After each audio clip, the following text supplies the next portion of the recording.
Blackstone just invited over 250 of our CEOs from across our portfolio and beyond to the historic Waldorf Astoria Hotel in New York for 2 days of learning, networking, and even robots. And while the panels were geared towards these CEOs and their companies, there's a lot here that anyone can learn from. So that's why we're taking you inside this incredible event to tell you what some of the leading minds today are saying about AI, about how to create a winning culture, career advice, and a whole lot more. So without further ado, I'm Rodney Zemmel from the Blackstone Operating Team, and this is everything I learned at our CEO Conference. Takeaway number 1, be a lifelong learner. So I want to start this video by underscoring how important it is to keep learning every day. People are naturally curious, but it takes the right environment to bring out that curiosity in all of us. One thing that struck me from Blackstone President John Gray's talk was the way he helped set our culture of constant reflection. I laugh that if you went to our board meetings, the conversation is not success theater. It's, we're missing this market, this competitor's doing this. We're talking about change that maybe has never happened in human history that we're embarking on. And so if you just sit around and say, oh, my business is great, I'm totally fine, I think that's not the right thing. It is that constant pushing, constant questioning. It's very demanding, but it makes it exciting too. When everyone's continuously reflecting on their own performance and thinking of ways to be better, that contributes not only to a great company culture, but also to a desire to excel at whatever you choose to do. Here's a few more examples. Stay curious and be willing to take on new ideas, new opportunities. Be humble and know what you know and know what you don't know as well. Learn from others and embrace different ideas and be curious. And how do you learn? There's lots of ways, like being at conferences like this and being around other incredible leaders, read, listen to podcasts. There's so many different avenues to learn. You heard it from the best. Stay engaged and keep learning. That's what makes a leader. Takeaway number 2, artificial intelligence requires emotional intelligence. That's AI plus EI. The theme of this year's conference was, no surprise, AI. And this insight came at the very beginning from Courtney Della Cava, who leads talent and org performance as part of our operating team. In her opening remarks, she highlighted the scale of what Blackstone's portfolio companies are beginning to accomplish and how important it is to build connections across the portfolio. Your companies generate more than $240 billion in revenue a year and employ more than 700,000 people. But the next 2 days are not just about the power of the platform, they're about the power of the network. How you learn, how you teach, how you collaborate, and how you partner with each other to grow. She talked about the AI transformation imperative and how people who can leverage AI will have a competitive advantage. She added there can be a culture of fear around change, and AI is no different.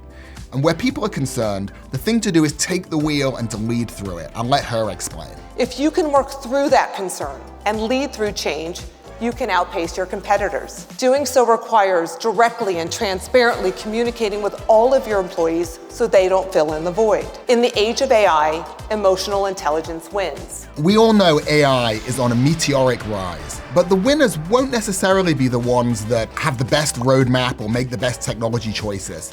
They'll be the companies that are able to motivate and inspire their employees to engage with AI most effectively. Takeaway number 3.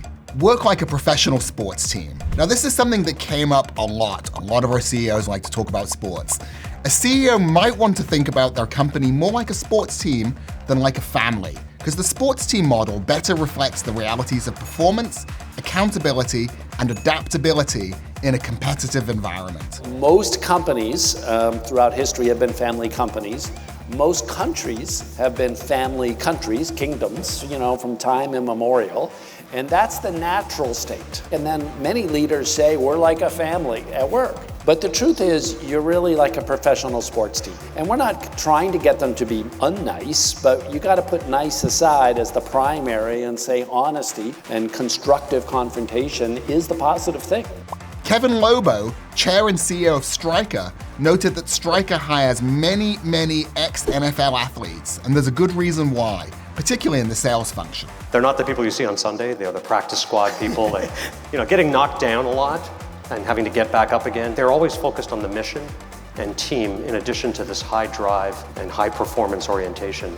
According to these leaders, and you can of course choose your own analogy, it's worthwhile to think about how to weave the sports team mentality into what you do, whether it's placing a bet on a top performing rookie in your company or allowing your assistant coach to step in and level up to a new opportunity. While we're on the topic of thinking about the company as a team, here's another lesson from Steve Schwartzman, our chairman, CEO, and the co-founder of Blackstone. Takeaway number 4, launch new products and lines of business with your A-team. If you're going to do something new, do it with your best people. Don't take the person who's a B as opposed to an A. That's the way you can do a great job of failing. If you've got something important to do, you must take an A person, an A player, you put them in that spot and give them as much hiring ability as they need to prosecute that opportunity. When you see a golden opportunity, make sure you've got the players around you to make the most of it. Sure, a company could operate like a professional sports team, but that doesn't mean people shouldn't care about each other. In fact, takeaway number 5 is that caring for people and giving them the space and the trust to do their jobs is key. But don't just take it from me. You invest your time in your work, you put your nose to the grindstone, which we all do, but you have to think about people. You make a movie, it's a collaborative art. You have like a director of photography, you have a costumer, you have a makeup person, you have a hair person, you have the grips, you have the electricians, you have the craft service. The idea is that it's reaching out and understanding what everybody is going through and embracing them. And that's how you get your best work out of everybody. Wise words from a living legend. Managing partner at Forerunner and recent chair of Aura, Yuri Kim, made a similar comment when she explained that CEOs getting to know your board members makes working with them that much more rewarding and productive. Get to know your actual board member. Go get the dinner, get to know about their family, and as a board member, get to know the CEO, and you just end up building so much more trust so that when the crisis happens, you're not just questioning like every waking thing. You're saying, hey, like this person's a good person, let's figure it out together. If you want the best output from your employees, or if you want to be a better team player, reach out and learn about what and who is around you. Takeaway number 6, the pace of change will never be this slow again. We're really only at the beginning of the AI revolution, and the pace is just hard to believe. I mean, check out this graph. Uber took almost 6 years to reach 100 million users, which felt incredibly fast at the time. But ChatGPT, it's the race car to Uber's bicycle.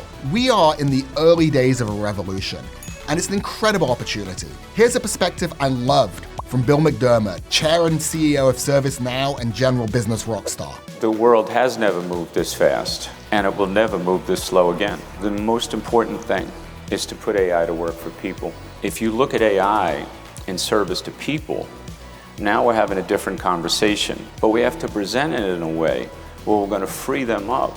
So all of that adaptability, the purpose, the vision, the understanding of the culture and the collaborative environment, on-the-fly thinking, creativity, these are things that only people can do. Like Bill is saying here, just because the pace of progress is about to get much faster, it doesn't mean that human skills will become obsolete. Not long ago, technology was its own vertical, siloed away from other disciplines. Those days are over. Technology is now woven into the fabric of how business gets done today. In other words, it's a horizontal. Jersey Mike's CEO, Charlie Morrison, explained the surprising ways delicious subs and tech intertwine. You know, you would think AI has nothing to do with subs, but everything about our business, we're starting to find ways to leverage AI. We have our own proprietary point-of-sale software. We're using AI to develop all the new innovations around it. And Anthropic's Paul Smith explained how they've integrated the AI model Claude into pretty much everything that the company does today. So we have a service inside the company called Claude on Call, which is like Claude listening ambiently into some threads where you give it permission to listen into. So this could be in Microsoft Teams, it could be in Slack. And if Claude knows an answer to something, Claude will chime up and it will give you the answer. Now, with all this AI usage comes a need for computing power. Blackstone's Nadeem Meji and Sean Klimczak explain the rationale and exciting opportunities behind investing in data centers. There are trillions of dollars of capital that are being invested in data centers, in GPUs, in power, and just open the Wall Street Journal right now and there's going to be at least 2 headlines about this subject. The cost of inference today is 99% lower than it was only 2 years ago, and yet we're seeing 37 times more data center absorption today than 5 years ago. What that tells you is that even as these models and chips are getting more efficient, demand is growing even faster than those efficiency gains. AI, as we all know, is not just a US phenomena. This is a global phenomena, but the data center build out globally has been greatly lagging that of the US. To put that in some context, Chicago, the 5th largest data center market in the US, has as many data centers today as all of India. We're all fairly sure that a few years from now that will not be the case. With technology this powerful, it would be nuts to consider it just as one part of the whole. It's integrated into everything we do. Every business leader needs to be a technology leader, and it's here to stay. As change accelerates, and we all adapt to a new business landscape, one thing is key: communication, of course. With that, let's get into final takeaway number 8. Communicate well, communicate often. Dan Shapiro, COO of LinkedIn, insisted that people want to see leaders as humans, not inaccessible figures closed off in the C-suite. Dan talked about LinkedIn as not just a networking platform, but also a place where you can further develop your voice and build trust with people. We're in a world where trust is scarce. Is the thing I'm looking at even real? People do not know what to trust. And if you look at all the research, it's not the institutions. Humans trust people. And that is coupled with the other big trend, which is that we're in a moment where transformation is imperative. And as leaders, we have this core challenge of how do we navigate these two things? And so the reason why I'm spending most of my time talking to leaders about LinkedIn is that they have realized that the clearest way to build a direct connection to facilitate trust with all their constituents is by having a direct voice. Not from the logo of the company, but from their face and their voice, and it's working. There's more. Dan noted there's been a 68% increase in posts from CEOs on LinkedIn in the past 2 years. This trend is real. And you know who's mastered this art, according to Dan? Well, Blackstone's president, John Gray. And what of communicating with your colleagues face-to-face? Well, this take comes from Ruth Porat, president and CIO of Alphabet and Google, and a Blackstone board member. Ruth stressed the importance of being able to voice your ideas clearly and concisely in your work. The analogy she used really resonated with me. I was taught by my father at a very young age. He was a physicist at Stanford, where they were one of the early people to identify what is a quark. And he said, if you can't define a quark in less than 30 seconds in his lab, then you don't know what you're talking about. And the quark test is something I will constantly use. I think it's a great way to get to truth. You gotta understand what's real. And then most important is really anchoring everything in data. Anchor the analysis in data, and then we can have a substantive debate about why we have different points of view. Be able to explain what you're doing, anchor everything in data, and then the most productive conversations can happen. So those are our takeaways from the Blackstone CEO Conference, straight from the people who were there sharing their insights. I hope this has given you inspiration for how you can continue to grow your business, your personal brand, or simply made you curious about everything Blackstone is up to.